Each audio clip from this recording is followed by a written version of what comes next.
percaya kami kuat karena Tuhan, dan kami kuat untuk kemuliaan nama Tuhan. Kekuatan ini kami rindu terus bertambah dari kekuatan yang satu ke kekuatan yang lain, kemuliaan yang satu kepada kemuliaan yang lain. Terima kasih untuk jemaat yang hadir, bahkan teman-teman baru yang baru hadir. Kami percaya apa yang kami rasa, kami alami, mereka alami. Sama-sama kami diberkati dengan firman. Dalam nama Yesus hamba berdoa, semua yang percaya siap dengan firman katakan amin. Beri tepuk tangan lagi bagi Roh Kudus, bagi Yesus. Haleluya.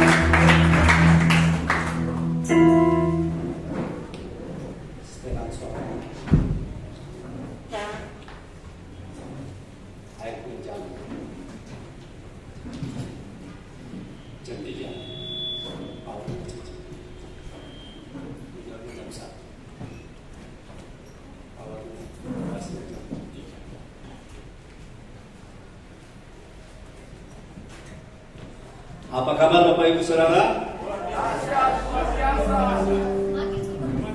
Makin seperti Kristus. Jadi kita formulasi supaya sama ya. Apa kabar Bapak Ibu Saudara? Dahsyat, luar biasa, makin serupa Kristus. Yes, yes, yes. Kenapa begitu? Supaya orang yang tidak lupa trompet tujuan. Yang supaya tertisu berjalan kemana.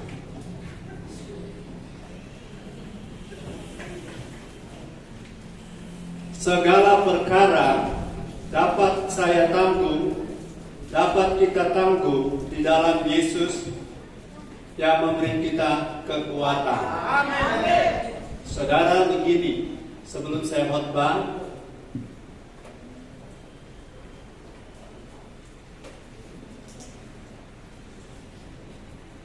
ada pembicaraan di belakang belum selesai.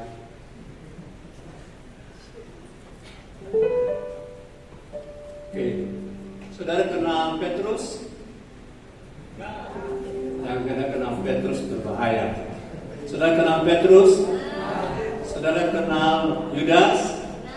Saudara kenal Paulus? Tiga pribadi ini, kalau saudara belajar kuat, belajar soal kekuatan kuat, saya yakin saudara setuju bahwa Paulus adalah rasul yang sejak dia bertemu Yesus, prosesnya bukan instan, tetapi akselerasinya lebih cepat dari 11 rasul yang lain. Itu Paulus. Tapi bukan berarti Paulus lebih baik dari yang lain. Ya, kita tidak membuat kontes di sini. Kemudian kalau saudara bandingkan antara Petrus dan Yudas, semua saudara bilang bahwa yang berkhianat itu Yudas. Dosa berat itu Yudas. Tapi kalau saudara perhatikan baik-baik, saudara-saudara, apa yang Petrus lakukan itu pengkhianatan. Dia lakukan 3 kali, ya, 3 kali menyangkal bahwa aku tidak kenal dia, aku tidak kenal Yesus. Sama beban dengan Yudas, punya beban juga berat. Tapi beda hidup antara Petrus dan Yudas adalah Petrus bisa menghandle, Yudas tidak bisa menangani masalahnya. Tapi sama-sama belajar dengan Yesus, ya. Sama-sama 3,5 tahun dengan Yesus, ya. Petrus adalah murid paling senior secara umur, dan Yudas adalah murid yang paling yang aktif selama pelayanan karena dia bagian riset, bagian keuangan, ya. Dan saudara tahu, bukan karena senior atau kita ada tugas di gereja maka kita pasti kuat. Kuat lemahnya kita bergantung kepada ada 2 hal paling tidak. 1, apakah Kristus ada dalam kita, dan apakah kita adalah Kristus. Kemudian selanjutnya, apakah kita punya roh makan firman, jiwa kita ditransformasi oleh firman atau tidak. Saya melihat perbedaan ini pada Yudas dan Petrus. Nah, Petrus, saudara-saudara, dia menyangkal Yesus. Tapi kalau saudara pelajari, ada satu tulisan di Yohanes 22 yang Petrus ada alami, tetapi Yudas tidak rasakan. Yaitu waktu Yesus mengembusi rohnya, bukan Roh Kudus, tapi roh Yesusnya. Coba kita sedikit ke sana. Ini perbedaan Yudas dan perbedaan Petrus. Yohanes 22 ayat 21 kalau tidak salah. Yang membuat orang kuat itu bukan pelayanan. Halo. Ya. Orang yang pelayanan saya sudah temukan banyak yang kecewa. Ya. Banyak yang stres. Jiwa-jiwa dimenangkan? Iya. Tapi diri sendirinya stres. Stres karena apa? Karena yang dia bangun tuh tidak seperti yang Tuhan kehendaki. Ya. Saudara, orang boleh lihat kita hebat, tapi cuma Tuhan yang lihat orang waktu orang sendirian bergumul, ya. Dan bagaimana orang bersikap. Ya. Kalau kita di mimbar, orang bisa terpesona, ya. Sudah dapat Yohanes 22 ayat 21. Yohanes 2 di mana ada tulis mengembusi. Karena saya tidak siapkan ayat ini, mengembusi di Yohanes. Haleluya.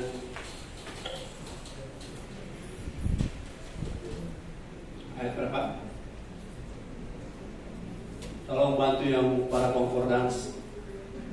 Ya, ayat 22. Ya, oke. Saudara, ini belum ayat pokok, baru pendahuluan.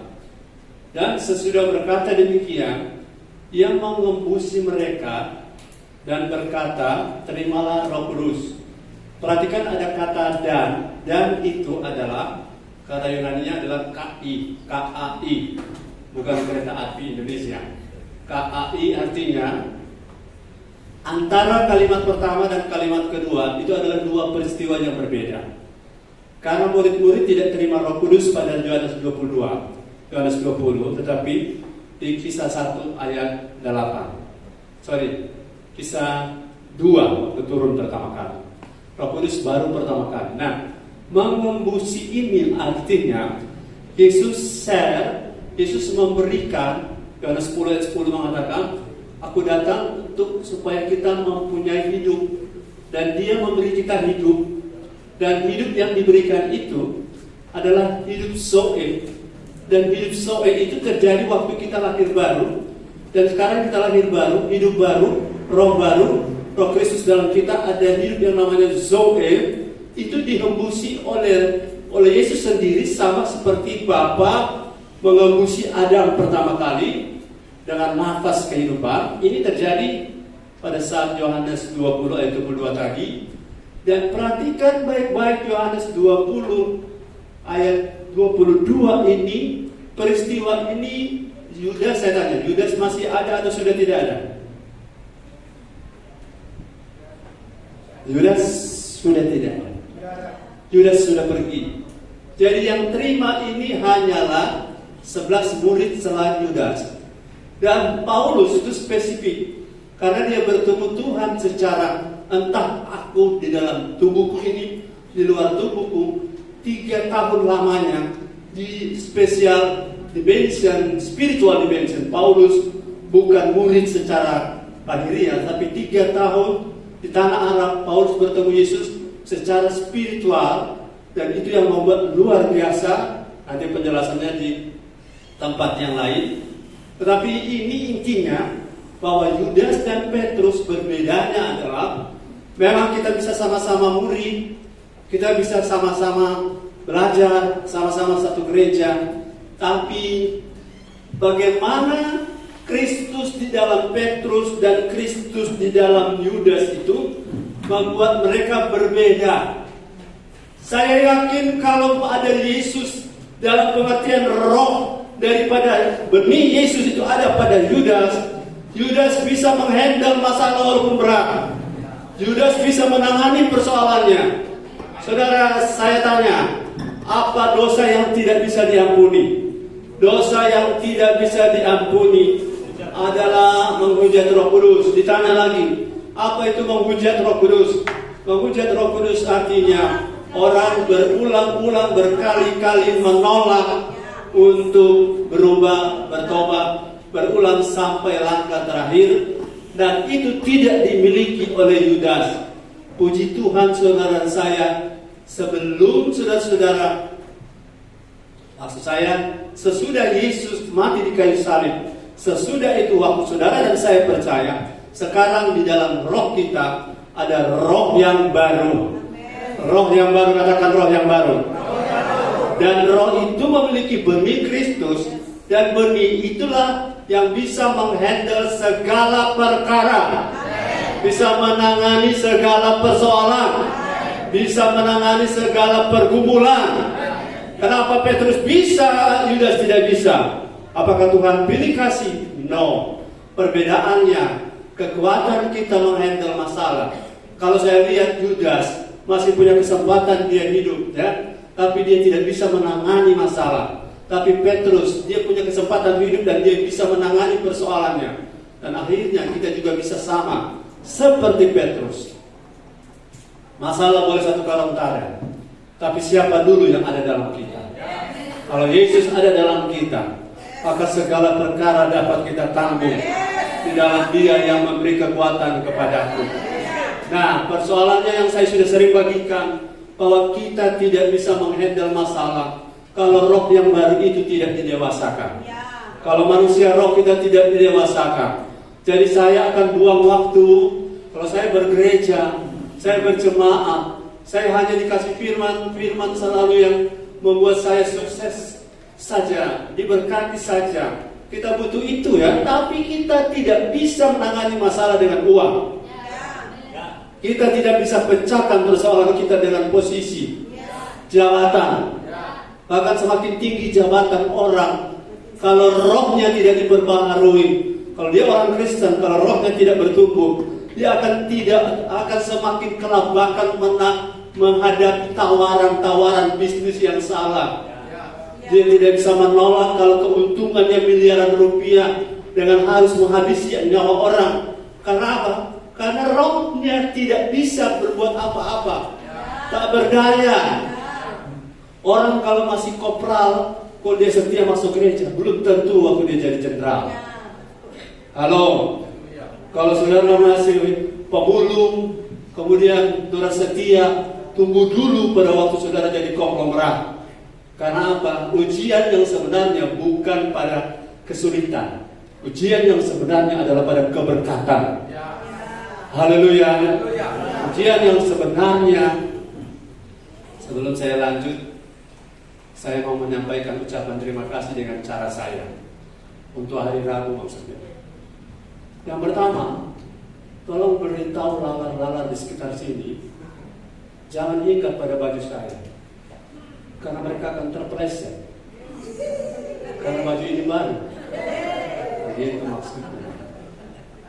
Terima kasih jemaat, haleluya. Dan tolong kasih tahu jemaat kalau sebentar bertemu gembala, lihat dia gembala ke kaki, jangan gembala salah injak. Karena ini sepatu ini keras, baru keluar dari pabrik maksudnya. Haleluya, terima kasih. Jadi kalau saudara ada mau setor uang tanda tangan, coba tanda tangan, karena ini korban ini masih baru, belum pernah tanda tangan. Tanda tangan, misalnya saudara mau kasih sesuatu, orang mau tanda tangan. Ada lagi tuh lain barang yang nggak bawa semua. Itulah cara saya berterima kasih. Haleluya. Jadi semakin orang diberkati secara materi, tanpa ia membangun manusia rohnya. Saudara, sudah saya baca di Facebook banyak orang, aduh, mengeluh. Mengeluh kenapa? Bukankah kamu pelayanan? Ya pelayanan sih pelayanan. Tapi saudara-saudara, pulang-pulang saya kasih tahu bahwa pelayanan tidak membuat kita kuat. Pelayanan tidak membuat kita dewasa. Jadi kalau banyak pelayanan tanpa makan firman, satu saat engkau akan kolaps. Apa itu kolaps itu? Kadudu, betul.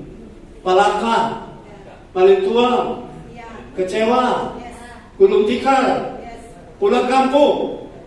Apalagi yang paling bahaya, kecewa dengan Tuhan dan bunuh diri. Hati-hati saudara-saudara, semakin banyak pelayananmu, semakin banyak sumbanganmu, dan semakin kurang bangun manusiamu, maka semakin besar potensi kecewamu. Karena engkau akan dieksploitir orang, apalagi kalau engkau punya banyak uang. Engkau akan diperdaya, dimanfaatkan. Kau banyak uang akan didekati oleh banyak orang. Tapi waktu kau pope luar biasa, orang bahkan engkau telepon saudara akan bilang, handphone di set, nomor yang Anda hubungi tidak mengenal Anda, dan tambah kecewa lagi. Haleluya. Cari lagi kerja yang saudara bisa gabung, bisa langsung pelayanan, dikasih pelayanan, dan akhirnya saudara tidak bangun di hidup saudara lebih kecewa lagi. Kalau pas kecewa saudara, Tuhan datang, bagaimana nasib hidup kita? Itu sebabnya hari ini kita orang mesti kuat. Kuatnya bagaimana? Kuat di dalam Yesus. Tidak ada kekuatan sejati tanpa kita dapatkan kekuatan itu dari Yesus. Dan bagaimana cara itu? Sekarang kita punya Yesus di hati, amin. Yang hidup dalam kita bukan lagi kita, tapi Kristus, roh yang baru. Dan roh ini butuh makan. Satu saat saudara akan diam. Saat waktu lalu saudara rasa tidak berdaya, saudara merasa lemah, saudara tidak bisa menghandle. Tapi hari-hari ketika saudara punya roh didewasakan, maka saudara bisa berkata, segala perkara dapat kutanggung dalam Yesus yang memberi kekuatan kepadaku. Saya salut dengan Paulus, saudara. Saya pernah mengajar tentang Paulus bertahun-tahun, dan minta maaf Paulus di sorga. Ciri-ciri Paulus itu pertama, tidak ada yang menarik kesian padanya. Satu, dia agak pendek badannya. Tapi bukan pendek itu salah ya. Kemudian maaf, dia kepalanya botak. Dan kemudian maaf, matanya agak culim. Itu kepala ini kok tahu semua ya.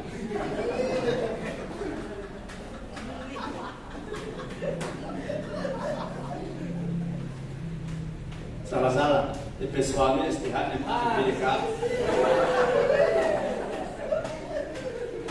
Dan kita malu tapi istri bodoh luar biasa. Hari ini sudah belum tahu dia setahun. Dan kalau kita nak jadi khotbah, silakan tak ada di gembala, karena dia tahu semua yang ada di sini. Luar biasa. Kalau dia masih mau mendengar dia besok tahu, itu luar biasa. Haleluya. Yang belum tahu saja dia mau mendengar, apalagi besok tahu. Ya, di mana kita ya?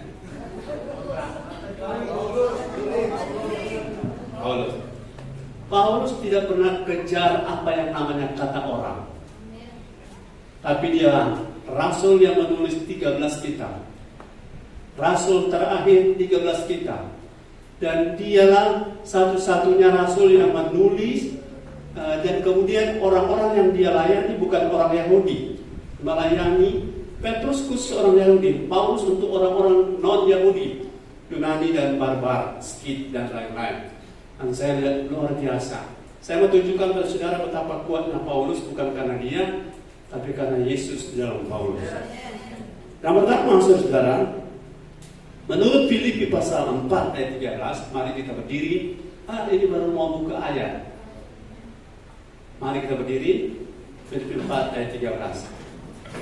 Maksudnya ini baru ayat khotbah, tadi belum. Filipi 4 ayat 13. Haleluya. Firman Tuhan, segala perkara dapat kutanggung di dalam Dia yang memberi kekuatan kepadaku. Satu kali lagi, 2, 3.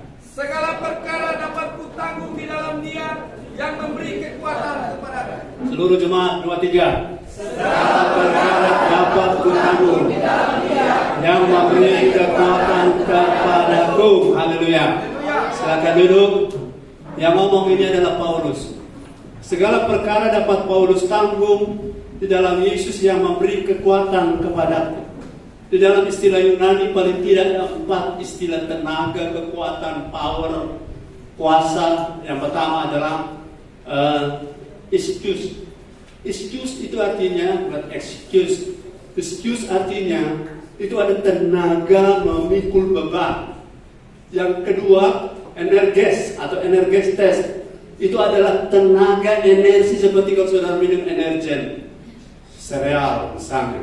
Kemudian yang ketiga ada exousia. Exousia adalah kekuatan kuasa untuk bertindak. Ya, kemudian yang terakhir dunamo atau dunamis, kekuatan yang punya power seperti apa yang ada pada Yesus. Ada pada Roh Kudus, dunamos itu atau dunamis itu. Nah, ayat ini segala perkara dapat, itu excuse, itu kekuatan menanggung beban. Kemudian dapat ditanggung dalam Dia yang beri kekuatan. Kekuatan itu dunamos, dunamis, dunamo. Dari situ ada dinamika dan ada dinamo. Di sini ada apa? Ya, Truck Dyna. Kemudian kekuatan ini itu yang ada dalam Paulus, dan saya berharap kekuatan ini ada dalam saudara dan saya. Ini bukan karena minum hemaviton. Ini bukan karena minum kratin lain. Kalau minum dulu M150, kalau 2 M300. Kalau saudara minum itu dapat kuat. Itu ada klarin atau klorin, itu zat penguat tubuh, tapi itu sementara. Dan kalau diminum oleh para atlet itu dianggap doping. Kalau kekuatan dari Yesus bukan doping. Karena kekuatan ini adalah kodrat kita yang bisa menang. Kita adalah makhluk roh, amin. Dan kekuatan kita ada dalam Yesus. Kekuatan kita dari Yesus. Dan kekuatan ini luar biasa. Paulus yang alami dan kita juga alami bersama Paulus. Yang pertama, saudara, kekuatan untuk apa? Filipi 4 ayat 4. Saudara mau kuat, katakan amin. Amin. Firman Tuhan, bersukacitalah senantiasa dalam Tuhan. Yes. Sekali lagi kukatakan, bersukacitalah. Haleluya. Saudara, kekuatan dari Yesus yang diberi di dalam roh kita, yaitu kekuatan atau tenaga untuk menjaga agar kita tetap bersukacita. Amin. Ada banyak alasan, saudara. Saya hari apa saya sudah cerita. Saya tabrak orang punya mobil kesian. Nah, saya bilang ini sudah lama saya tidak pernah tabrak orang. Maksud saya tidak pernah tabrak mobil. Satu kali tabrak, bayarnya 2 ikat. Tidak basa-basi, saya bilang silakan nomor rekeningnya saya kirim. Entah mereka pergi bengkel atau tidak, saya punya urusan sudah selesai. Dan saya tidak boleh terganggu sukacita hanya dengan uang. Sukacita kita sebenarnya bukan karena uang. Sukacita kita yang sebenarnya adalah karena Yesus di hati. Yesus di hati. Yesus di hati. Tiada susah, tiada sedih. Yesus di hati. Yesus di hati. Glory, haleluya. Haleluya, haleluya. Glory, haleluya. Dan tidak hafal, semuanya sama dengan hari Rabu orang bernyanyi. Malah suara-suara artis di sini mah yang satu ayat 1, yang satu ayat 2, kita sering tahu juga ayat berapa mau masuk. Karena apa? Memang perlu latihan bagus. Amin. Dan jangan menghilangkan sukacita. Saya waktu pulang hari Rabu, kita cuma tawa. Ini nonton orang PK terbatasan. Biar so ator gagal-gagal. Mari kita bersyukur rata-rata tuh jemaat. Aku gagal sekali. Cuma ada menyanyi lah. Gagal itu Tommy kok waktu itu Tommy tidak datang. Gara-gara kita ada tunggu itu Tommy. Haleluya. Kemudian ada gembala-gembala dari Lamongan bilang, Mas, kini kok tuh lagu itu luar biasa sekali. Tolong kita dalam hati di gereja orang. Dalam hati tapi malu dan. Tapi sukacita tidak boleh tergantung pada situasi yang tidak sesuai harapan. Karena kata sukacita dalam bahasa Yunani itu C-H-A-R-A, kara, bukan santan kara. Kara artinya sukacita karena saya punya Yesus di dalam hati. Saudara punya Yesus? Apalagi punya doi. Haleluya. Saudara punya Yesus? Without money is no problem. Karena sukacita selalu yang paling inti adalah kalau Yesus di hati. Hati-hati kalau saudara punya uang berkurang, kehilangan sukacita, Anda sedang bermasalah. Karena satu saat saudara akan makin drop. Tapi kalau saudara punya Yesus, saudara punya uang itu gampang. Karena Yesus bisa memberkati saudara. Kemudian hati yang gembira adalah obat. Haleluya. Istri saya selalu tanya, kamu mau khotbah? Ya, karena apa? Saya punya kesembuhan kesehatan bukan dari obat. Walaupun saya butuh obat, amin. Tapi kesembuhan kesehatan saya karena ada Yesus di hati. Dan itu membuat kita kuat untuk tetap sukacita. Tetap sukacita, katakan amin. Bilang kiri kanan, tetap sukacita bros. Haleluya. Saya mau belajar. Semua bantu saya, saudara. Bantu saya. Saya mau belajar. Ternyata saudara, sukacita itu harus diupayakan. Harus diupayakan. Yes, haleluya. Biar nggak usah tertawa, mas senyum-senyum aja dulu. Haleluya. Biar emosi, senyum. Haleluya. Kekuatan dalam Yesus yang diberi ke kita adalah supaya kita punya kekuatan untuk menjaga agar hati tetap bersukacita, sebab hati yang gembira adalah obat. Saudara, masalah tidak boleh membuat saudara dan saya murung, karena masalah tidak lebih hebat dari Yesus dalam kita. Jangan kalau sudah punya penghasilan naik, nah ada di antara saudara kan sudah kenal, kalau dia lagi murung-murung, oh penghasilan turun ini. Oh penghasilan naik ke turun, jangan terpengaruh. Kayak orang-orang di luar sana nggak bisa tebak kita. Ada juga yang namanya the spirit, the familiar spirit, dia nggak bisa tebak kita. Karena dia bisa tebak ini kalau dia lagi murung-murung, oh ini bakal lahir suami istri. Jangan saudara, jangan terbawa arus, haleluya. Dan kalau saudara lagi dibully sama teman-teman, jangan dibuat jadi susah. Kekuatan kita adalah dari Yesus yang membuat kita bisa menghandle orang-orang yang bully kita. Tapi jangan balas bully mereka ya. FB bukan tempat baku balas bully-bullyan, amin. Saya tahu tuh bully-bully itu tempat minyak ya. Oh, bukan itu lain gitu ya. Jangan baku bully di FB. FB tempat saudara kirim ibadah raya GBI Tiberias tanggal 14 hari Pramuka. Makanya kembali pakai pramuka. Haleluya. Haleluya. Jadi saudara-saudara jangan pernah terpengaruh oleh situasi yang menghilangkan sukacita saudara, dan saudara katrol dengan sukacitamu dikatrol dengan status. Yang mengkatrol sukacitamu adalah Yesus di hatimu. Orang-orang kampung ini, orang-orang ini punya banyak masalah, tapi sukacita tetap berlimpah-limpah.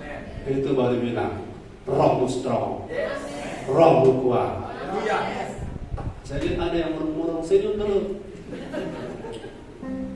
Mau senyum bagaimana ini? Orang ciri itu dikisahkan. Haleluya. Tetap semangat, amin. Sukacita adalah atmosfer dari kerajaan Allah. Atmosfer. Saudara, kalau saudara, saya pernah praktek di satu gereja, masih kelas 1, kelas 2 sekolah kita, Minahasa Selatan. Waktu kami turun, atmosfer itu, orang yang tinggal di situ sudah rasa tidak rasa. Kita yang baru tiba rasanya luar biasa dan terasa. Begitu. Waktu saya tiba di situ, maaf, pastori dengan WC, toilet. Toilet itu kan cuma tutup dan para bambu. Para bambu setengah tabuk. Dan di sebelah meja makan. Kalau kita makan loh, sudah sepanjang itu hadirat. Sepanjang makan sudah tidak bisa bedakan kacang panjang dengan hadirat dari sebelah. Tapi kami kan sudah dilatih, hamba Tuhan itu siap segala sesuatu. Saya makan, haleluya. Tapi hadiratnya, hadirat apa saudara? Saya tahu, saudara tahu ya. Tapi orang-orang di situ tidak rasa, karena sudah biasa. Itu atmosfer orang-orang waktu marah, orang-orang waktu benci. Orang di sini tidak rasa. Orang baru datang, lo dapat rasa. Karena atmosfer itu adalah suasana alam roh. Kalau tadi yang di toilet itu bukan alam roh, alam jasmani. Terasa saudara, kalau ada sukacita. Saya lihat di sini ada keluarga-keluarga yang baru tergabung, lebih aura sukacita luar biasa. Tajangke orang, tajangke karena apa? Itu aura yang baik. Ya. Yang kedua, masih di Filipi. Saya tidak kemana-mana, cuma nanti saya lompat sebentar keluar dari Filipi, karena Filipi ini, sudah tahu Filipi adalah salah satu surat yang temanya sukacita. Yes, sukacita. Ada sukacita dalam melayani Tuhan. Ada sukacita dalam memuji Tuhan. Ada sukacita dalam memberi. Ada sukacita dalam mengasihi Tuhan. Banyak sukacita di sini. Yang kedua, Filipi 4 ayat 5.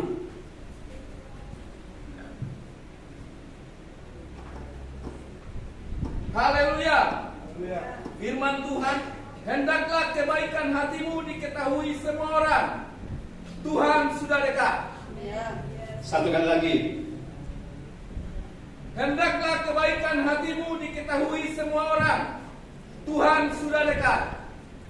Saya tanya, apakah berbaik hati selalu diterima baik oleh semua orang? Tidak. Ini paling dia yang cari muka. Mencari namanya.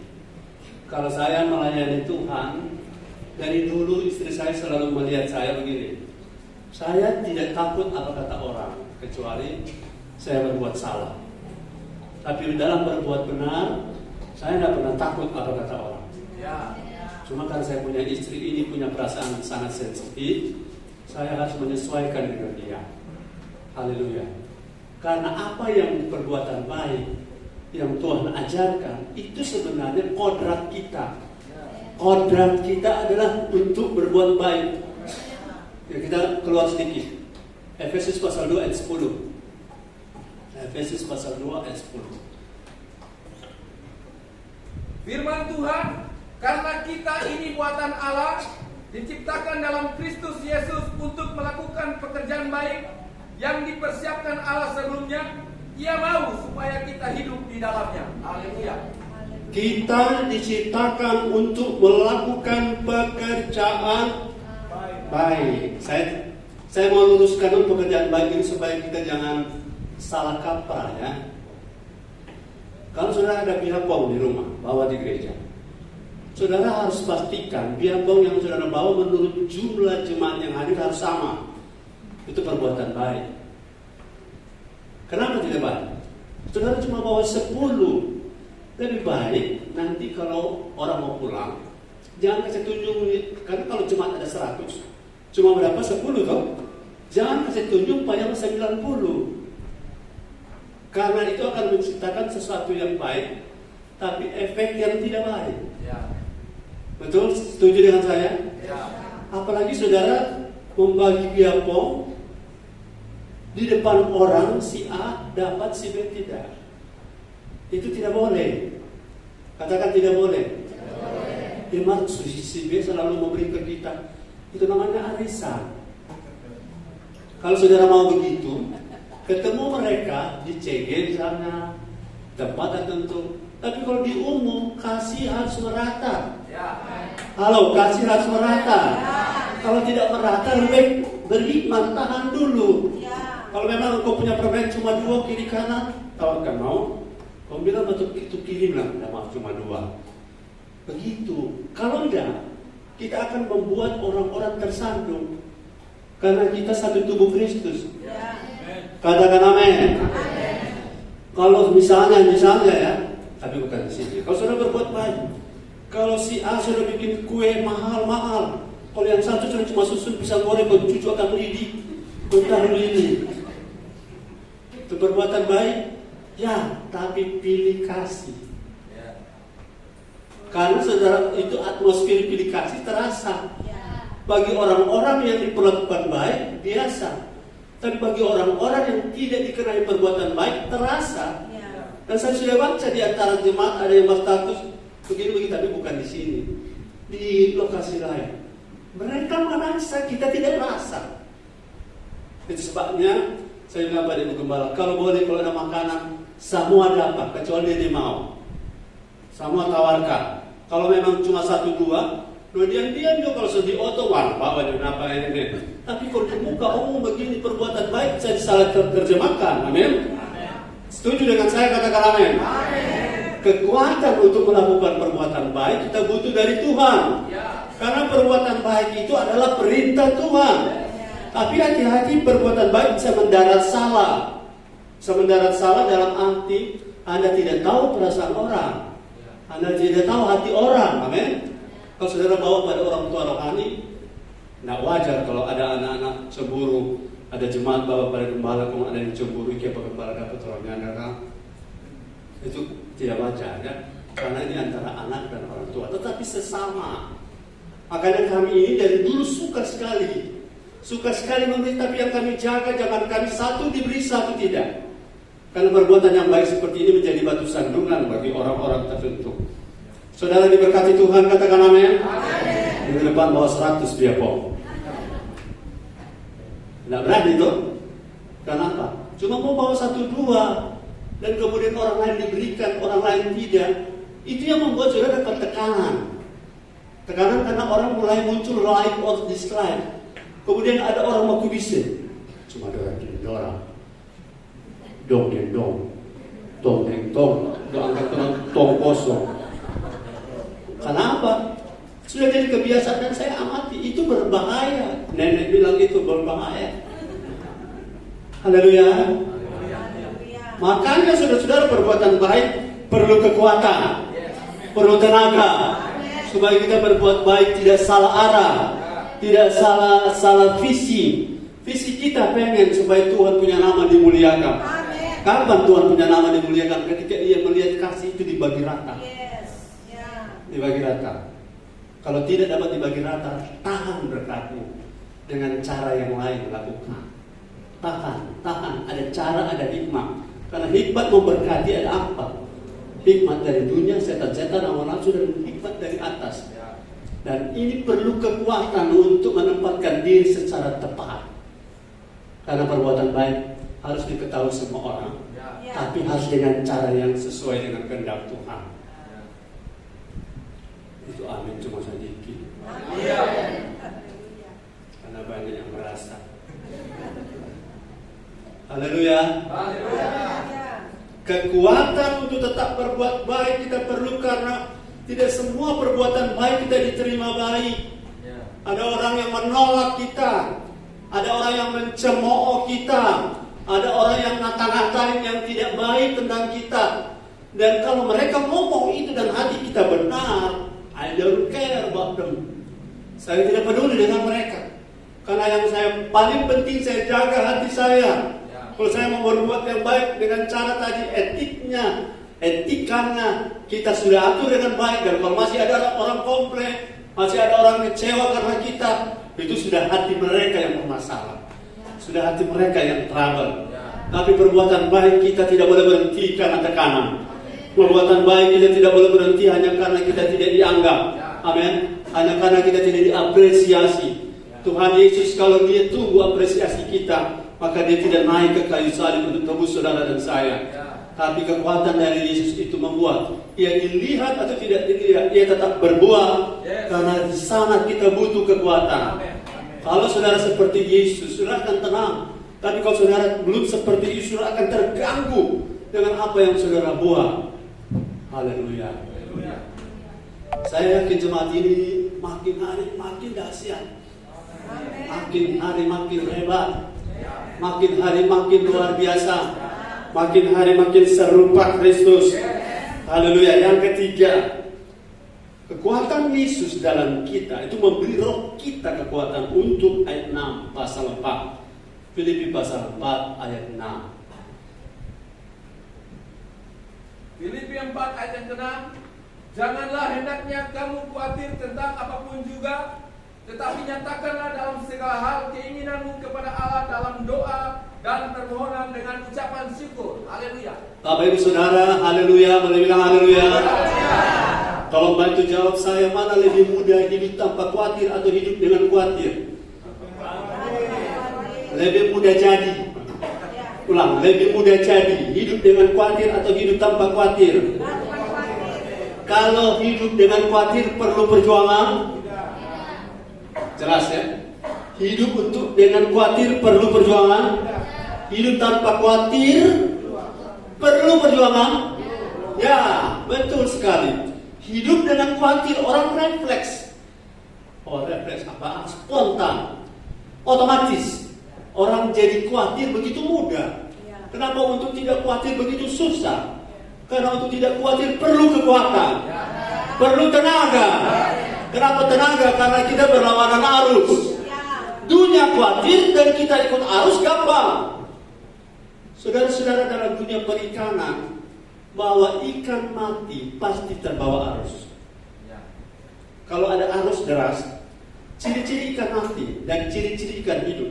Ikan hidup dilepas di air deras, dia akan survive bertahan paling tidak, atau dia akan lebih menerobos ke depan, dan potensi ikan lebih besar lebih cepat besar adalah ikan yang di air deras yang menerobos.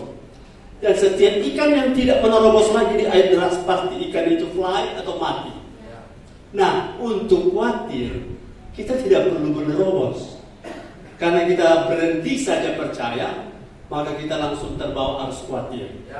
Tetapi untuk kita tidak khawatir, kita perlu tenaga. Katakan amin. Jangan khawatir, katakan amin. Jangan khawatir akan makan, amin.